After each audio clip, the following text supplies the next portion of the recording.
नमस्कार, मैं हूं आशीष चित्रांशी और आप देख रहे हैं द न्यूज लॉन्चर। हमने कार्यक्रम आपको सबसे पहले दिखाया और कोशिश की थी कि लाइव अपडेट आपको सारा दें। जो मिडिल ईस्ट में महायुद्ध के हालात बन गए हैं और अब हालात नहीं बने हैं, आप ये कह सकते हैं कि महायुद्ध विश्व युद्ध से कुछ कदम, चंद कदम पीछे एक पतली सी लकीर है विश्व युद्ध और महायुद्ध के बीच। वो महायुद्ध शुरू हो चुका है, लेकिन महायुद्ध विश्व युद्ध में तब्दील होगा या उससे पहले ही इस दुनिया को ट्रंप नामक इस विपत्ति से मुक्ति मिल जाएगी। ये ट्रंप नामक विपत्ति से मुक्ति की बात मैं क्यों कह रहा, ये ईरान नहीं कि ईरान बदल देगा, ट्रंप को उड़ा देगा, ऐसी में हवाई बातें ना हम करते हैं ना चैनल पर हमारे होती। अमेरिका में हालात एकाएक बिगड़ने लगे हैं। अब अमेरिका में बहुत तेजी से 25th अमेंडमेंट की चर्चा हो रही है। 25th अमेंडमेंट की धारा 4 की चर्चा हो रही है। ये चर्चा हम तो उसके बारे में पढ़े तब जब अमेरिका की चर्चा यहां तक आई, जो वेस्टर्न मीडिया के जरिए, कुछ जो वहां की जिम्मेदार मीडिया है, तो हम समझे। ये हमारे दिमाग में भी नहीं थी क्योंकि हमने कोई सनसनी फैलाने के लिए किया हो।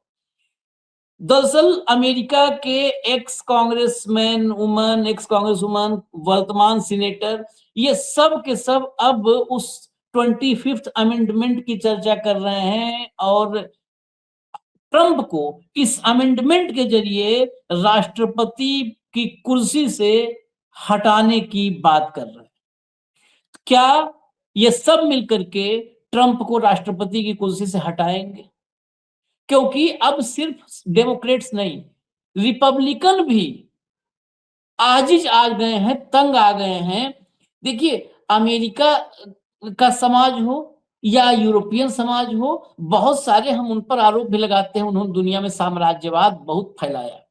लेकिन फिर भी अगर ह्यूमैनिटेरियन ग्राउंड पर आप देखेंगे या ऐसे तमाम विषय जहां पर एक आदमी, दो आदमी प्रोटेस्ट करने उतर जाते हैं, यूरोप के कई ऐसे देश हैं, दो लोग प्रोटेस्ट करने उतर जाएं, सरकार के पसीने छूट जाते हैं वहां पर।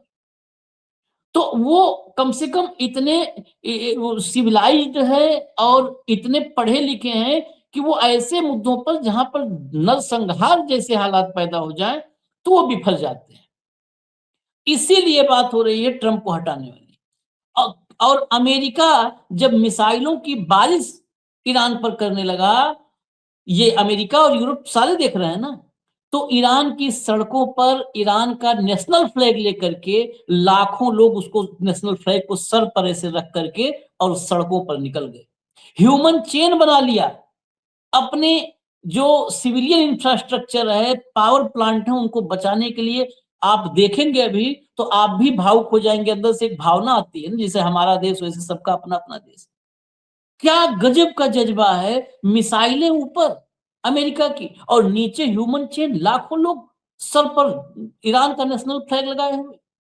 और फिर उसके बाद स्थिति सिर्फ अमेरिका और ईरान नहीं, यूरोप में ट्रंप के पतन की पटकथा अगर मैं कहूं तो यूरोप में लिखी जा रही है, क्योंकि यूरोप को बहुत अपमानित किया इसने।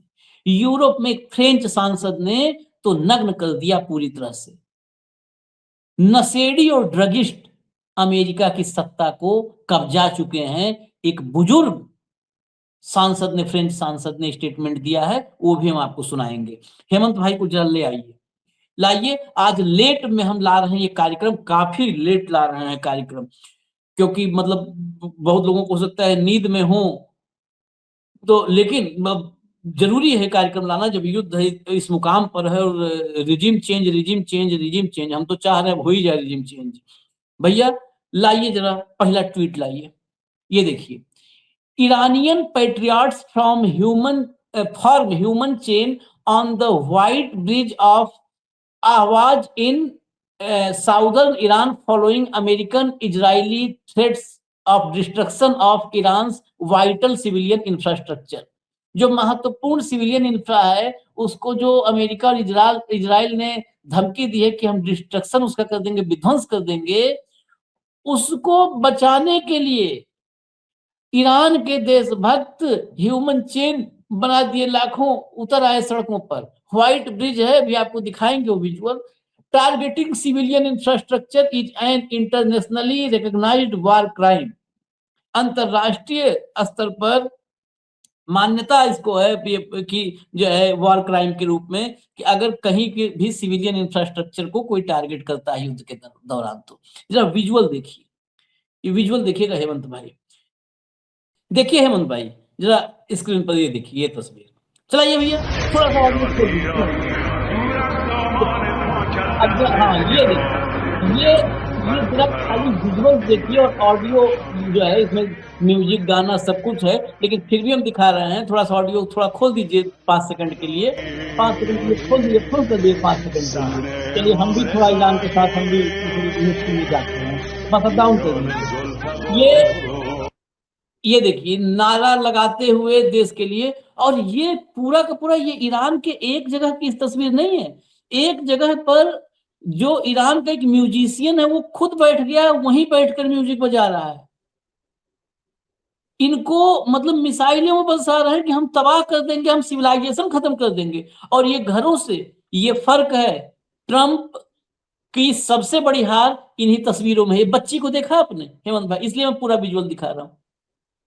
8-10 साल की बच्ची होगी, हाथ में मैसेज, ये देखिए लिख करके। वो तो हमको भाषा नहीं आती है, लेकिन बहुत लोग वो पढ़ करके मुझे लगता है कमेंट में बता भी देंगे क्या लिखा है उस बिटिया ने। ये है देशभक्ति, इसको कहा जाता है। किसी जो है 56 इंच 112 इंच के चरणों में लौटने देशभक्ति नहीं कहते हैं। देशभक्ति ये होता है। आयतुल्लाह अली खामेनेई नहीं है ना, लेकिन ये देशभक्ति कायम है ना। मुस्तफा खामनेई का अता पता नहीं है ना पब्लिक में। ये देखिए देशभक्ति का फल नहीं है, लेकिन ये सड़कों पर है। ये नहीं इंतजार कर रहे कि मुस्तफा अली खामनेई कहां पे है, ये खड़े हैं। यहां पर नरेंद्र मोदी है तो देश है, नरेंद्र मोदी नहीं है तो देश ही नहीं है। यहां हमारे यहाँ का हाल है, नरेंद्र मोदी ही देश है, यहां कोई नहीं। 20 से 25 30 के आसपास तो टॉप लीडरशिप जिनको ईरान के लोग सलूट मारते थे, उस सब के सब मर गए, शहीद हो गए। कोई फर्क नहीं है इन बच्चियों को, ठीक है शहीद हो गए। चलिए ये ईरान की वो तस्वीर है जो ईरान की विजय का प्रतीक मैं मानता हूं। आगे चलिए जरा, अब आते हैं चर्चा वाले विषय पर। भैया अगला लाओ तो।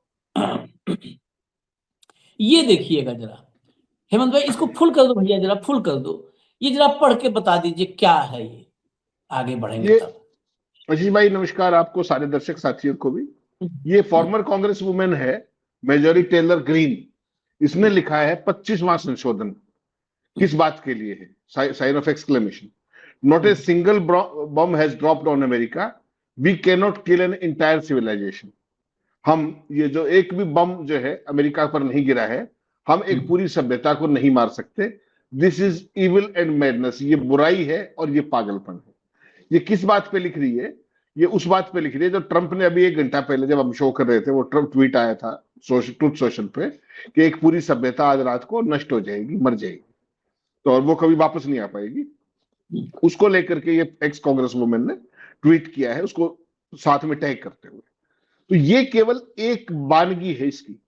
जो 25th अमेंडमेंट है शीश भाई, उसको अब से नहीं, ये लगातार अंदर खाने चर्चाएं थी जो अब बलवती हो गई हैं पिछले 3 दिनों की घटनाओं से। अगर आपने ऑब्जर्व किया हो तो 3 दिन पहले ईस्टर संडे पे आपने देखा होगा जिस तरीके से वो गाली के साथ जिस तरीके से 3 दिन पहले वो गाली के साथ ईरानियों को जो कहा था, ये बात वहां से शुरू हुई थी।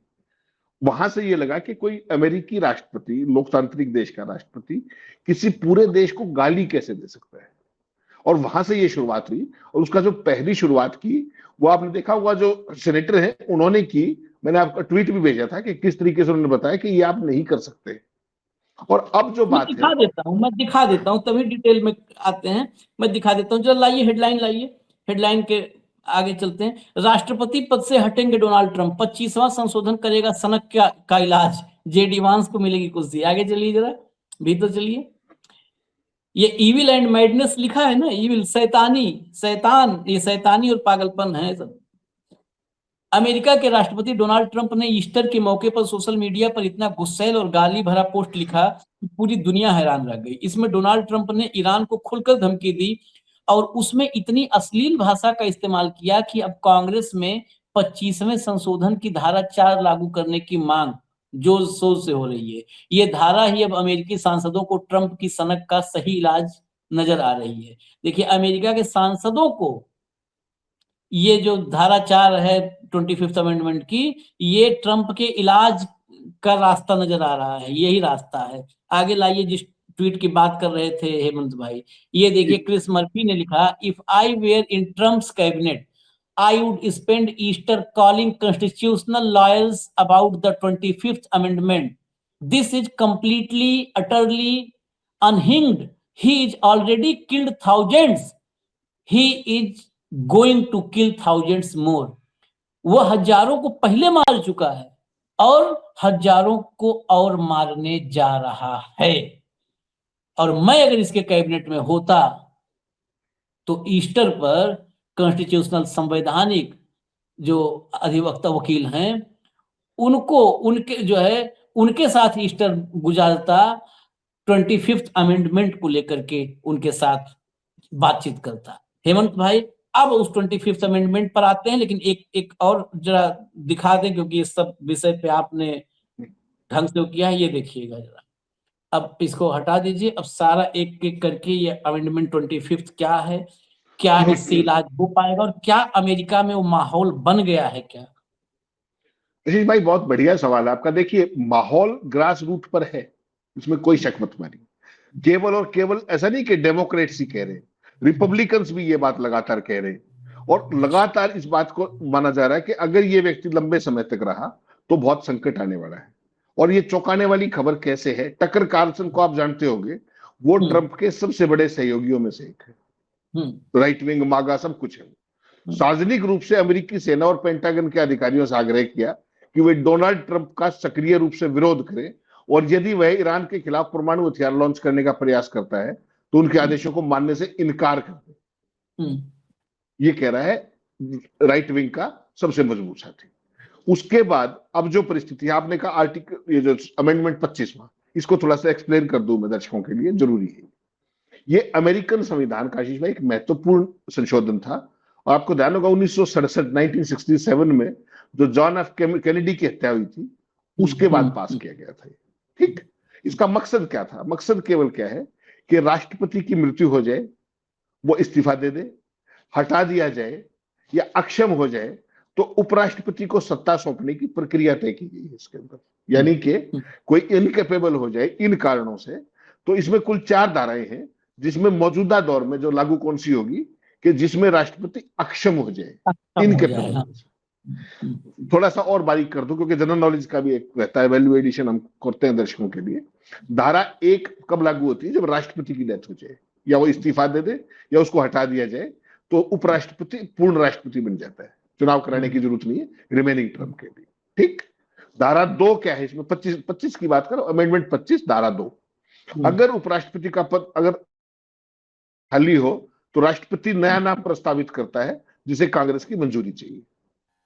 धारा 3, अगर राष्ट्रपति खुद को अस्थायी रूप से अक्षम महसूस करे तो वह उपराष्ट्रपति को अस्थायी रूप से सत्ता सौंप सकता है। जैसे कोई राष्ट्रपति बीमार हो गया, कोई सर्जरी होनी है, कुछ होना है, he is going under anaesthesia, तो उस दौरान के अंदर उपराष्ट्रपति को चार्ज दे सकता है, ठीक, कुछ समय के लिए। धारा 4 सबसे महत्वपूर्ण है जिसकी हम बात कर रहे हैं, जिसे ट्रंप को हटाने की बात हो रही है। और वो क्या है?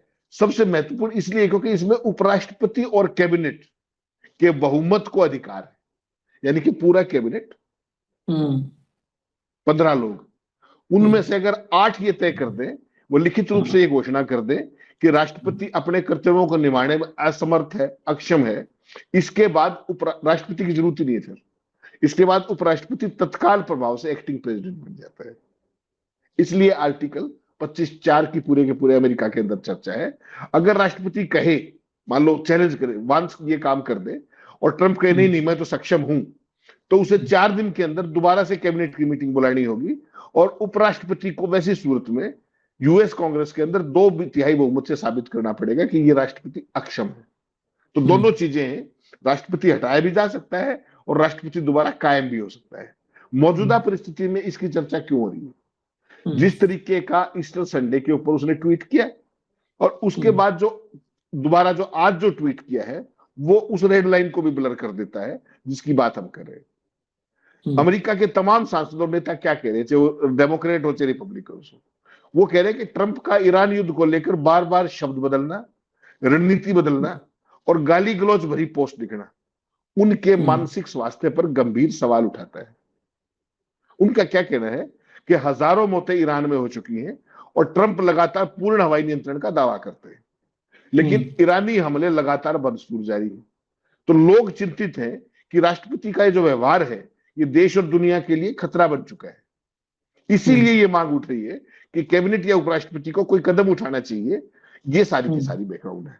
अब आपने कहा कि मुझे क्या लगता है, मेरी राय पूछी आपने इसके सारी कैबिनेट देखी श्रीमान जी की, ट्रंप की सारी कैबिनेट में आपको कोई एक भी डंका आदमी दिखाई दिया आज तक? कोई एक? लुटनिक से लेकर के, रूबियो से लेकर के, हेगसेथ से लेकर के, खुद से लेकर जितनों को आप जानते हैं, सारे के सारे नमूने भरती है। तो ऐसी परिस्थिति के अंदर आज की तारीख में अमेरिका में भी आशीष भाई मान के चलिएगा, जब रिपब्लिकन्स की बात करते हो ना, तो ये हमेशा ध्यान रखिएगा किसी की औकात नहीं छोड़ रखी इस आदमी ने कि इसको कोई रिप्लेस कर पाए। जो आप हिंदुस्तान में बार बार बात करते हो ना कि मोदी का विकल्प कौन, वो स्थिति इसने हमारी रिपब्लिकन्स की कर रखी है और जेडी वांस की औकात नहीं है कि वो इसकी उसको अथॉरिटी को चैलेंज कर दे। वो जितना समय चाहेगा इसके साथ केवल चेला बन के निकालना चाहेगा, क्योंकि कैबिनेट 15 में से 8 तो चाहिए ना, तो वो 8 नहीं हो पाएंगे क्योंकि सारे ऐसे ही बददिमाग हैं वो, और सारे रिलेटिवली यंग हैं और सबका कैरियर है पॉलिटिकल में। ट्रंप तो चला जाएगा, वो कोई भी ऐसी चीज अपने सर पे नहीं लेना चाहेंगे जिससे उनके ऊपर कल कोई आए कि भाई। और ट्रंप आज की तारीख में देखिए कुछ भी कहे, रिपब्लिकन्स में तो फेस है वो, कुछ भी कह लीजिए आप जितने भी है, क्योंकि उसने बाकी second line third line leadership तो खत्म कर दी। जो मोदी और शाह ने यहां किया है कि हमारे बाद कौन, कोई नहीं, वो काम उसने भी कर रखा है। तो ऐसी परिस्थिति में आर्टिकल 25 जो अमेंडमेंट 25(4) इसको कोई लागू करने की सोचेगा, चर्चा बहुत है, मांग बहुत है, सारी बात है, लेकिन जिस तरीके का कैबिनेट का स्वरूप है, जिस तरह की पर्सनैलिटीज उसके अंदर है, तो मुझे बहुत गंभीर शक है कि इसको ये लोग इन्वोक करके इस पे आगे बढ़ेंगे। मेरी व्यक्तिगत ये राय है कि आज की तारीख में चाहे वो सभ्य, इसमें एक ही सूरत हो सकती है, जो उसके आज शाम के शब्द है, माफ कीजिएगा मुझे वो शब्द यूज करना पड़ रहा है, वो इशारा कुछ बहुत ही भयावह का कर रहा है। सभ्यता नष्ट कैसे होती है वो आपको भी पता है। एक ही बार हुआ है वो जापान के अंदर जो किया गया था सेकेंड वर्ल्ड वॉर में। तो ये उस लेवल का बददिमाग है कि ये ऑर्डर कर सकता है। और इसकी पृष्ठभूमि क्या है, मैं डरा नहीं रहा लोगों को, बिल्कुल मेरा दिल कांपता है जब मैं ये बात कहता हूं।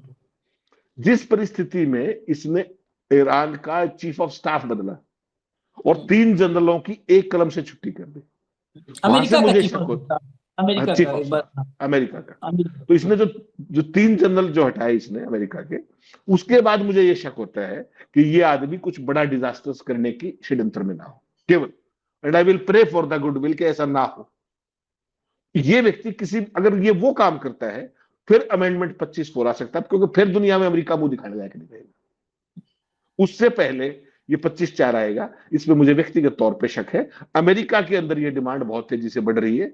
जितनी नेगेटिव पब्लिसिटी आप देखिए, आपने 3 दिन पहले 4 दिन पहले मैंने आपने शो किया था कि ट्रंप की पॉपुलरिटी रेटिंग -17 है, दिखाया था पीट हेगसेथ की जो क्या नाम है पॉपुलरिटी रेटिंग इस समय -40 है, 40, और उसके खिलाफ तमाम डेमोक्रेट्स इंपीचमेंट लाने की बात कर रहे हैं। सोचिए आप, तो परिस्थितियां हैं।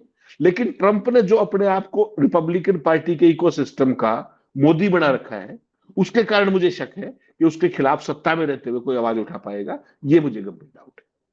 नहीं, इस जो आपका संदेह है ना, उसमें वजन भी है। आपने खाली इतने कहा कि बाकी सेकंड लाइन खत्म कर दिया, सेकंड लाइन खत्म करना छोड़ दीजिए, उसने भी वहां पर स्मृति ईरानी और ऐसे ही लोगों को छाट करके, ये पीट हेगसेथ, हम लोग भी अमेरिका की राजनीति पे नजर रखते आए हैं।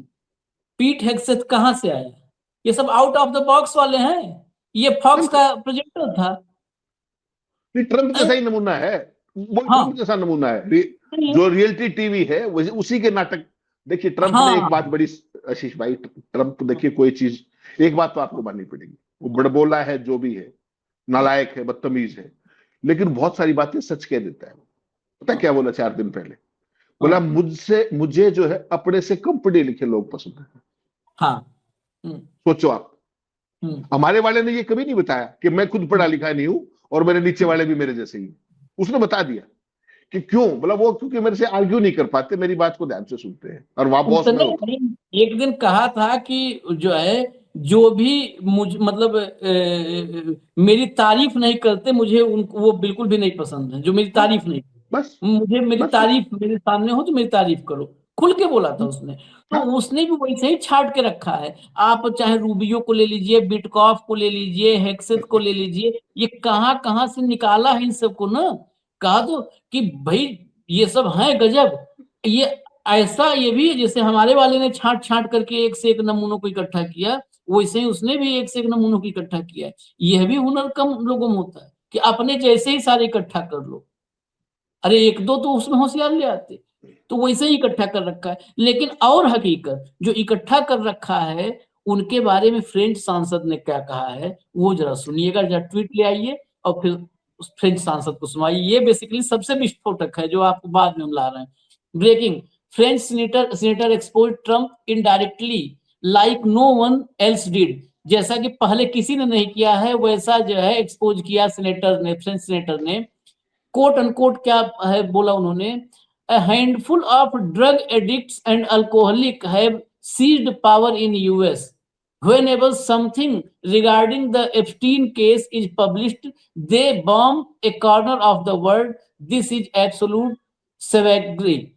ये जो है अमेरिका की सत्ता को कुछ ड्रग एडिक्ट्स और अल्कोहलिक मतलब नशेड़ियों दारूबाजों ने अमेरिका की सत्ता को कब्जा लिया है।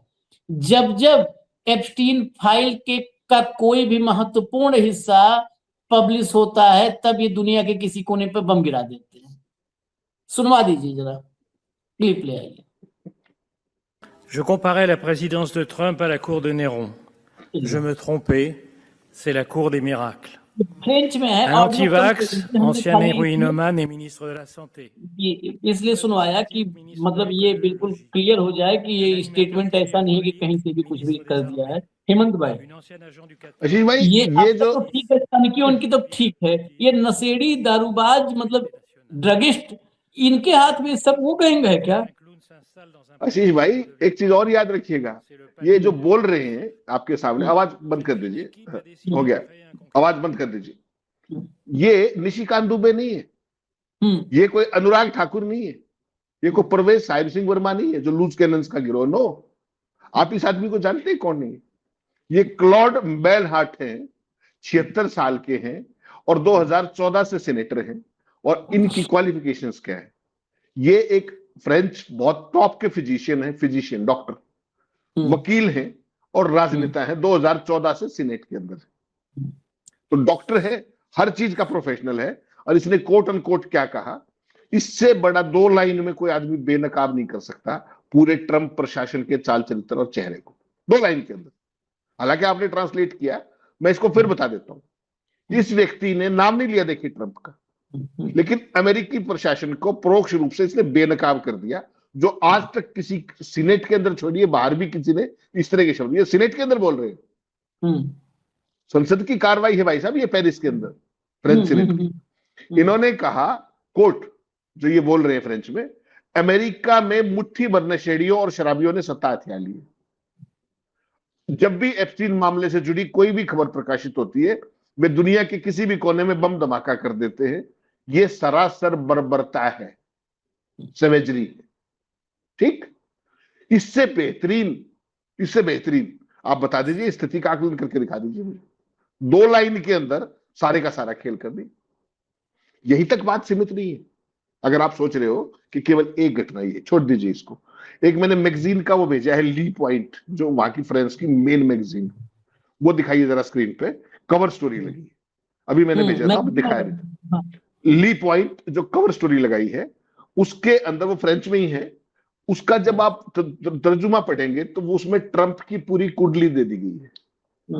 उसने क्या कहा कि जब से ये आदमी आया है लगभग 15 महीने से, इसने व्हाइट हाउस को मनी मिंटिंग मशीन के तौर पे एटीएम बना दिया है। ये कवर स्टोरी है फ्रेंच मैगजीन में, देखिए आप, इसके अंदर फोटो लगाया बाकायदा। और ये फोटो किस चीज का है? अब क्योंकि अमेरिका का आपको पता है 250 साल है, 250वां साल है आजादी का, तो वहां पर एक गोल्ड का सिक्का जारी होने वाला है। तो गोल्ड के सिक्के के ऊपर ट्रंप का फोटो लगा रखा है, ये देखिए, ठीक, गोल्ड का सिक्का भी दे दिया और सारा। अब इस स्टोरी के अंदर क्या है, उस पर मैंने पूरा रिसर्च किया। स्टोरी के अंदर आशीष भाई 3-4 चीजें हैं इसके अंदर। आपने नीचे देखिए क्या लिखा है, कॉन्फ्लिक्ट ऑफ इंटरेस्ट, ठीक। फिर आगे क्या है, घर की क्रिप्टो करेंसीज जो इसकी वो है। नंबर 2, इनसाइडर ट्रेडिंग, क्योंकि पॉलिसी ये बनाता है, इसके मुंह से निकला शब्द, इसके उसमें ट्रुथ सोशल पे निकला हुआ एक शब्द पूरे दुनिया की मार्केट को हिला देता है। पता है आपको इस बात का? पॉलिसी सारी की सारी, किस पे कितना टैरिफ, किस पे क्या, पूरी आर्थिक नीतियां, वो सारा। तो ये व्यक्ति बता रहा है, इस पूरे बहुत डीप रिसर्च स्टोरी है ये। इसके अंदर बताया कि किस तरीके से ट्रंप परिवार ने बहुत बड़े पैमाने पे क्रिप्टो के अंदर इन्वेस्टमेंट करके पॉलिसी बदली अमेरिका की। नंबर 1। नंबर 2 कहता है कि इनसाइडर ट्रेडिंग में ट्रंप और उसके चेलों ने अरबों खरबों रुपए बारे नारे किए हैं केवल 14 महीनों के अंदर, इस टर्म के अंदर। तीसरा वो कह रहा है कि ट्रंप और उसका परिवार और उसके यार दोस्त, जो ट्रंप का रियल एस्टेट धंधा है, मारे लोग और वो सारा, उसका प्रयोग अपने कमर्शियल हितों के लिए कर रहे हैं।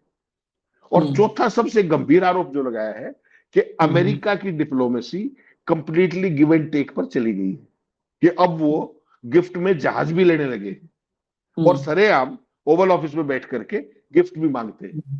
वो साउथ अफ्रीका के जो राष्ट्रपति आए थे रामफोसा, उनका भी स्टोरी के अंदर जिक्र किया है कि किस तरीके से ओपनली बड़ी बेशर्मी के साथ ट्रंप ने उनके साथ जो गिफ्ट का के काश तुम्हारे पास होता है टाइप की चीज। तो ट्रंप का डंका सोचिए, फ्रांस अमेरिका के सबसे बड़े चमचों में होता था, याद होगा आपको, सबसे बड़े चमचों में। और वहां से अब ये क्यों हो रहा है ये भी देखना पड़ेगा आपको। आप व्हाइट हाउस में बैठे क्या कहते हो, मैक्रो का उसकी बीवी के साथ ठीक नहीं चल रहा, मैक्रो अपनी बीवी के थप्पड़ से उबर रहा है, बताइए। ये ट्रंप साहब कह रहे हैं ओवल ऑफिस में बैठ के बाइट में कि उसकी बीवी के साथ ठीक नहीं चल रहा, उसको थप्पड़ तेज लग गया था। फिर कहता है कि वो आप पिछले दिनों ध्यान होगा जब इसने कोई भेजा था, व्हाट्सएप किया था, वो व्हाट्सएप सार्वजनिक कर दिया कि देखो मुझे सर करता है और मेरे को ये कह रहा था। तो इस आदमी ने मतलब दुनिया के किसी लीडर को जलील किए बिना छोड़ा नहीं। उसके परिणाम अब सामने आने लगे। क्या कह रहा था वो, आपने वर्ल्ड इकोनॉमिक फोरम का ध्यान होगा, दावोस का, वहां पे क्या कह रहा था इटली वाली प्रधानमंत्री की, ब्यूटीफुल वुमेन, ये वो फलाड़ा। अब पता है आपको वो किस उसको लेके कहीं और भी जलन होती है, मैं नाम नहीं लेना चाहता, वो आप वाले भगत फिर आ जाएंगे। वो कईयों की भाभी है, कईयों की बुआ है, पता नहीं क्या क्या है। तो वो जो है अब पता क्या कर रही है, वो उसके देश का बेड़ा गर्क है, वैसे तो पूरे यूरोप का ही बेड़ा गर्क है, फ्यूल और एनर्जी और इस सारे को लेकर के। वो ईरान जाने की तैयारी कर रही है अगले कुछ दिनों में। किस लिए? कि आप हमें हार्मूज से हमारे तेल आने दो। ये तो ट्रंप के सबसे प्रिय हुआ करता। आज स्थिति यहाँ के, इसलिए मैं आपको बार बार कह रहा हूं आशीष भाई, एक बार इस युद्ध को खत्म हो लेने दीजिए और दुआ करता हूं कि ये ज्यादा विध्वंस और ना हो, सद्बुद्धि आ जाए। एक बार ये युद्ध खत्म हो जाने चाहिए। अमेरिका, इजराइल, इनका तो भूल जाइए आप, ठीक। आप तो कहते हो ना कि इनकी वर्ल्ड में जो हेजिमोनी है, ये तो पूरी दुनिया के अंदर ये है। इनका कोई अपने रीजन में भी नाम लेवा बच जाए तो मुझे बता देना, ठीक होगा, वो नहीं होगा। और दुआ कीजिए, दुआ हाँ। कीजिए वो आप वाले डंकापति का भी कुछ सद्बुद्धि आ जाए, या पता नहीं, मैं तो नहीं अंदाजा कर सकता, क्योंकि डंका भी बहुत ज्यादा ही बजने लगा है। और उस डंके के अंदर उन दो के साथ केवल एक आदमी खड़ा हुआ जाकर के, जब पूरी दुनिया ने डिस्टेंस कर लिया ना, तब उसको मेडल पहनने के आगे। तो ये युद्ध जो है, ये युद्ध ग्लोबल ऑर्डर को चेंज करने जा रहा है। मैं इस बात पे समाप्त करता हूँ। वो तो चेंज करेगा, लेकिन एक बात होता है, जिस अपने वाले हम लोग को इतना चिंता सताती है, मन ही मन वो भी चाहता होगा कि ये दोनों निपट जाएं, क्योंकि तभी तो तोता पिंजड़े से आजाद होगा। तोता पिंजड़े से आजाद तभी हो पाएगा। गलत सोच रहे हो आप, गलत सोच रहे हो, गलत सोच रहे हो। नहीं, क्या जो कंप्रोमाइज का रीजन है ना, वो बड़ा रीजन है, ये याद रखिए। हाँ, तो कंप्रोमाइज का रीजन रिजिम वो भी चाहता है कि इतना ब्लैकमेल हो सकता है अगला वाला ना करे ना। ये तो ब्लैकमेलर है। ये सब फर्क है कि हो सकता है नेतन्याहू और ट्रंप इतना ब्लैकमेल न करे अगला वाला, न कहे कि अरे हरदीप पुरी कहाँ है, वो अडानी कहाँ है, न करे। खैर चलिए, वो तो आगे क्या होगा वक्त बताएगा। लेकिन इस वक्त जो विजुअल हमने पहला दिखाया था, सबसे पहला जो ईरान में ह्यूमन चेन बनाया है, पूरी दुनिया में सोशल मीडिया पे वो विजुअल छा चुका है। पूरी दुनिया में लोग कह रहे हैं कि भाई साहब, इस ईरान से तो नहीं जीत पाएगा ये ट्रंप, ये कितना भी बकवास कर ले ये जीत नहीं पाएगा। जहां पर ये धमकी आते ही कि हम सिविलाइजेशन खत्म कर देंगे, सब सड़कों पे आ गए, आओ खत्म करो। ये करेज, भाई साहब जुनून है, ये जुनून देश के लिए जुनून है ये। और देश जुनून से ही चला करते, भक्ति से नहीं चला करते। आप जितना सोचिए इस देश की स्थिति क्या थी इस युद्ध से पहले, कि पूरा देश अपनी सत्ता के खिलाफ था। उससे अमेरिका का CIA और इजराइल का मोसाद, उनको ये गलतफहमी होगी कि इसमें तुरंत रिजीम चेंज कर सकते हैं, और उस गलतफहमी में उन्होंने अटैक कर दिया। और अटैक करते ही पूरा देश, आज तक आपने एक प्रदर्शन देखा हो? प्रदर्शन पता है कहां हो रहे हैं? अटैक ईरान पे हो रहा है, मर ईरान रहा है, और प्रदर्शन इजराइल में हो रहे हैं और अमेरिका में हो रहे हैं, अपनी सरकारों के खिलाफ। इसलिए मैं कहता हूं कि रिजीम चेंज करने गए थे आप, अपना ध्यान रख लीजिए कहीं आपका काम ना हो जाए।